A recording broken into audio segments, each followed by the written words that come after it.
There was a time when hydrogen was presented as the future of fuel for our cars. These vehicles promised things like longer driving distances, faster refueling, and eco-friendly energy. George W. Bush, remember him, liked hydrogen fuel cells so much that he offered $1.3 billion in funding to get these cars on the road. This all sounds fantastic. So why aren't we all scooting around on our own hydrogen horseless carriages? The technology had plenty of pretty dope features that appealed to consumers, but nobody really seems to talk about these cars anymore. Why did the hydrogen vehicle lose its traction after all the hype that was surrounding it? Is it actually better for the environment than gasoline? And who, or what, killed the hydrogen car? Big thanks to Cove for sponsoring today's video. This is the Cove Split Speaker! Sorry, that's loud, really loud. We use the Cove Split speaker for over a year now. It's water resistant, has built-in microphones, and got a 30-foot range. This thing's got 7 hours of playtime, making it perfect for when you're on the go, working in the garage, or just want to break from those uncomfortable headphones. The Cove Split speaker creates a full 360-degree surround sound effect, but what really makes it different is this. Oh my God! Now that 360-degree effect is an optimal left and right stereo sound. And with Cove giving you a massive 67% off or more, this puppy is one of the most unique and affordable speakers I've ever seen, so hurry up! Visit coveaudio.com/donut68 and use code donut68 to get your discount today. Now let's get back to Wheelhouse. Seriously, these things are sick. In 1966, we got things like the Porsche 911S, the Lamborghini Miura, and the Pontiac GTO. But what never made it into the spotlight that year was the world's first hydrogen fuel cell car. Hydrogen vehicles have been around for quite some time, but have recently been advertised as the future for passenger vehicles and civilian transportation. Hydrogen fuel cells run off of pressurized hydrogen that has a refill time equivalent to a gas-fueled vehicle and brags about things like zero emissions with literal water coming out of the exhaust. This sounds great, especially compared to electric vehicles, which can sometimes take around an hour to charge at a station. Hydrogen seems great in theory, so what happened? Well, there are a few reasons why hydrogen cars lost traction and publicity. It all boils down to 5 factors: price, convenience, performance, the environment, and competition. Buying a car is one of the biggest financial investments someone can make next to a house, and the biggest determining factor when it comes to buying a vehicle is inevitably the price. There are 3 hydrogen fuel cell vehicles available on the market right now: the Toyota Mirai, the Hyundai Nexo, and the Honda Clarity. The 2021 Toyota Mirai is the cheapest of the bunch, starting at $50,000. But if you play your cards right, with the right incentives and financing, you can pick a brand new one for just shy of 18 grand. Pretty big bargain. The sticker price seems to be a really good deal, but how much does it cost to refuel? The average price for hydrogen fuel is about $16.50 per kilogram. Yes, kilogram. Hydrogen is measured by weight, much different to how gasoline is measured, which is by volume. Each hydrogen fuel cell vehicle holds about 5 to 6 kilograms of hydrogen, traveling up to 400 miles on one fill-up. So even though 6 kilograms of hydrogen can make a car move up to 400 miles, the cost of a tank is over $80, which is pretty pricey considering the more cost-effective alternatives like hybrids, but we'll get to that in a second. There are only 45 hydrogen refueling stations in the United States, and similar to how buyers are afraid of hydrogen because of the price tag, companies are afraid of hydrogen for the same reason. The cost to construct just one refueling station can amount to around $2 million, which is way more than your average gas station or electric charging station. To make matters worse, most stations just have one pump. With such a small customer base, it's hard for companies to commit such large sums of money towards hydrogen stations with no promise of return on investment. Makes sense. There is some good news though for hydrogen car owners, and that comes through a little ray of sunshine called manufacturer fuel incentives. Companies like Toyota understand that hydrogen, for the time being, is pretty expensive, and hope to lure in customers by offering buyers $15,000 credit towards fuel costs. Now, I think that's sick as hell. Thank you, Toyota, very much. This fuel credit is a nice benefit to anyone buying a hydrogen car, but the catch is that you need to spend that $15,000 on fuel within the first 3 years of owning a car. Once that runs out, customers have to pay the high hydrogen prices with a very limited selection of refueling stations.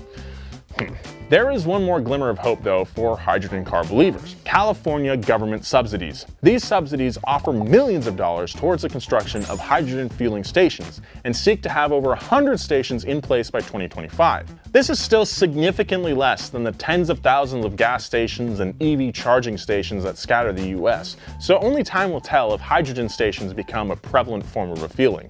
But it's a step in the right direction. For now, with the average fuel tank north of $80 and the exorbitant construction costs for refueling stations, things aren't looking very promising for hydrogen cars. The hydrogen fuel cell market relies on subsidies and incentives to stay afloat and keep costs down. But even with help from the government and manufacturers, consumers just aren't interested in hydrogen cars as much as gas or electric. Why is this? Well, let's talk about convenience or the lack thereof. We talked earlier about how there are only 45 hydrogen refueling stations in the US, mostly in California. For some perspective, there are 16 Red Lobster seafood restaurants for every one hydrogen refueling station in America. That's a 16-to-1 crustacean station ratio. With only 45 stations across the US, hydrogen car buyers are forced to conduct their daily lives within the vicinity of these stations. So if you live outside of some large cities in California, you might have some trouble driving anywhere. The painful lack of convenience from the shy number of stations is very dissuading to consumers. But the good news is, you can leave LA and go on that boys trip to Vegas, but if you take your new hydrogen car, you might end up stranded there. I guess with a hydrogen vehicle, whatever happens in Vegas literally stays in Vegas. Infrastructure offers convenience, and without the adequate infrastructure, hydrogen cars are a huge hassle. So to visit my parents up in Atascadero, what I would have to do, I've thought about this, I would have to leave LA, stop in Santa Barbara to top off, get to my parents, and then limit my driving at all while I'm up there, and then refuel as I'm coming back down to Santa Barbara, which would be kind of dicey. I would not feel great about that. So does the hydrogen car offer anything that can make up for the severe lack of convenience? Let's talk about what we really care about here at Donut, all right? Performance. Sure, hydrogen cars are expensive and a pain to refuel, but if they're faster and more fun to drive, then maybe they might be worthy of consideration, right? Well, maybe, but that doesn't matter because most commercial vehicles are far from performance vehicles. The 2021 Toyota Mirai goes from 0 to 60 in 9.1 seconds and reaches a blazing top speed of 106 miles per hour. It's not awful, but compare this to something like the Tesla Model 3, which goes 0 to 60 in 3.1 seconds, it's a bit of a different story. So is there a hydrogen car that can compete with established performance cars? The answer is yes.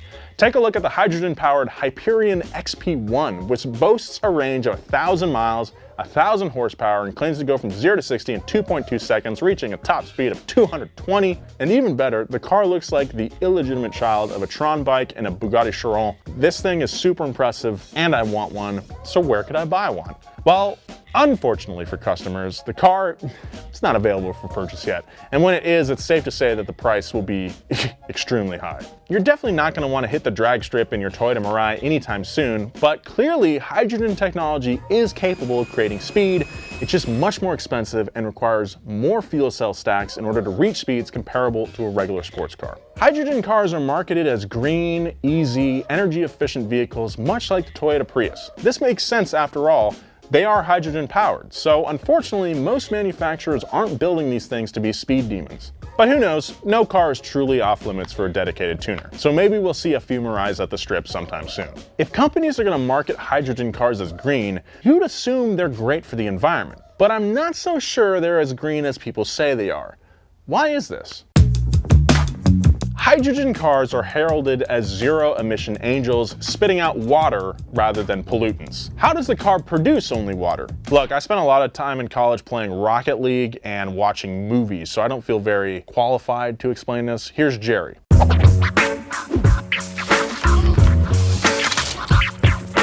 Compressed hydrogen runs down a pipe to a positive terminal in the fuel cell. Then oxygen from the air runs down a second pipe to the negative terminal. The positive terminal, it's made up of platinum, which acts as a catalyst that helps speed up the chemical reaction. When hydrogen atoms reach the catalyst, they split up into hydrogen ions, which are protons and electrons. And hydrogen ions, they are just hydrogen atoms without the electrons. Since hydrogen only has one proton and one electron, a hydrogen ion is literally just a proton. The positively charged protons are attracted to the negative terminal and peel off, running through the electrolyte. Only protons have the ability to pass through the electrolyte since it's a special polymer. The free electrons, now free of their protons, they flow through the outer circuit towards the motor. As they do so, they power the electric motor which drives the car's wheels, eventually arriving at the negative terminal. And at that negative terminal, the protons and electrons recombine with oxygen from the air in a chemical reaction creating H2O, or what I like to call water. This is the water that comes right out of the exhaust. You could drink that water if you wanted, but I wouldn't.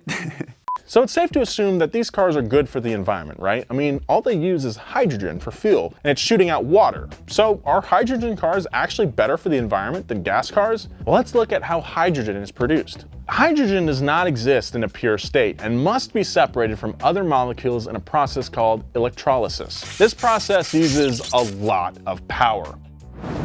In order for a hydrogen fuel cell to work, it uses electricity to create hydrogen at the production plant, and then turns that hydrogen back into electricity to power the vehicle's motors. This is called the energy vector transition. Let's take 100 watts of energy. To create hydrogen, we must pass it through water via electrolysis. This is only 75% energy efficient. Now the hydrogen must be compressed, chilled, and transported to the station. Once it's pumped into the car, it must be turned back into electricity. This is only 60% efficient. The energy then must power the motor, but this is only 95% efficient because it gives off energy such as heat. Put this all together, and only 38 of our 100 watts are actually used to run the car. So fuel cells are only 38% efficient. That's not great, but it could be worse. How does it compare to gas and electric cars? Combustion engines are notoriously inefficient, letting off enough heat that leaves them with only about 25 to 35% efficient. So hydrogen is decently better than gasoline-powered cars. But what about electric vehicles? Since electric vehicles use the electricity directly without having to convert it into anything, they make about 80% efficiency. This is twice as efficient as a fuel cell vehicle, making hydrogen cars inefficient when compared to their electric cousins. So what does this mean for our environment? Well, hydrogen cars are about half as efficient as an electric vehicle, meaning they require twice as much energy to power. This energy is taken from things like fossil fuels, nuclear power plants, and windmills. No car is completely green, but hydrogen is a surprisingly worse alternative than EV vehicles, but still more efficient than gas-powered cars. It's a weird middle ground. If hydrogen is to succeed, it needs a lot more research, money, and government legislation thrown at it, and it will take years to produce adequate infrastructure for these vehicles. If all this happens, hydrogen cars may have a chance at securing a spot in the automotive industry, but for now, something else is stealing all hydrogen's hype and funding, reducing the chances at a hydrogen future. What is this? Well, I actually already told you.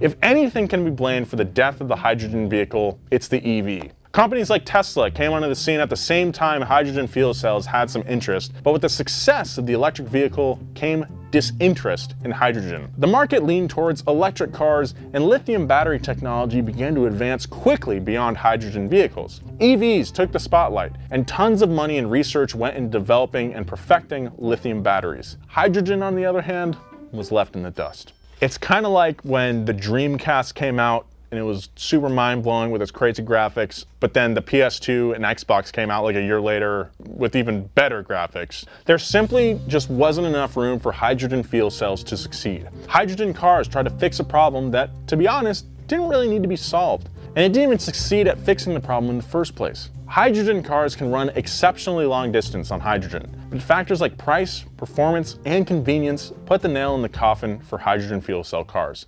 Now, you might be thinking, hey, the technology is super impressive, so if it's not going to work for commercial vehicles, where can we apply it? Well, surprisingly enough, hydrogen fuel cells are being used for many other things today outside of cars. Many warehouses, such as Amazon, use hydrogen-powered forklifts to move their inventory around, very smart when you're indoors. Companies are looking to make heaters, buses, and even power sources for cities, and hydrogen presents itself as a great option for auxiliary power in rural areas. NASA uses hydrogen fuel cells on their space shuttles as a source of electricity, and many manufacturers are looking to create hydrogen-powered semi-trucks. There is a use for it, it's just that the car space already found a good solution. Hydrogen cars were supposed to be the future, but they weren't, and it makes sense why. Maybe one day, despite all the current barriers, some technological breakthrough will occur and hydrogen cars will rule the road. But for now though, hydrogen cars remain an expensive dumpster fire with a somewhat bleak future, and gas and electric cars will continue to steal the hearts of consumers. Just make that Mirai do 0 to 60 in like 3 seconds, and we're good. Hey guys, what's up? I got some big news and it's right here on my head. Introducing the first official donut beanie, only available at donutmedia.com. It comes in 2 awesome colors, vibrant orange for those who want to stand out during the day, and navy blue for those who want to blend in at the night. And the best thing about a beanie, no matter who you are, it can help highlight your personality. Whether you're intimidating at first, but once you get to know you, you're a really nice person. Or if you're someone who always has that band that your friends never heard of and you're shocked and you make them listen to them right away. Just like sort of an old poetic soul kind of type. An actor slash writer slash director slash musician. I own an acoustic guitar. The donut beanie is the perfect hat for any occasion or any type of person. Get yours at donutmedia.com today. Hey, thanks for watching Wheelhouse. Pretty interesting stuff if you ask me. I think there's a future for hydrogen, just not necessarily in passenger cars, but that's okay. If you saw that other handsome guy in this video and you want to check out more of Jeremiah's stuff, I'll leave a bumper to bumper right here. We mentioned the Prius a little bit, and hey, if you're feeling nostalgic, there's a up to speed on Prius right here. Follow Donut on all social media at Donut Media. Follow me at Nolan J. Sykes. Be kind, take care of each other. See you later.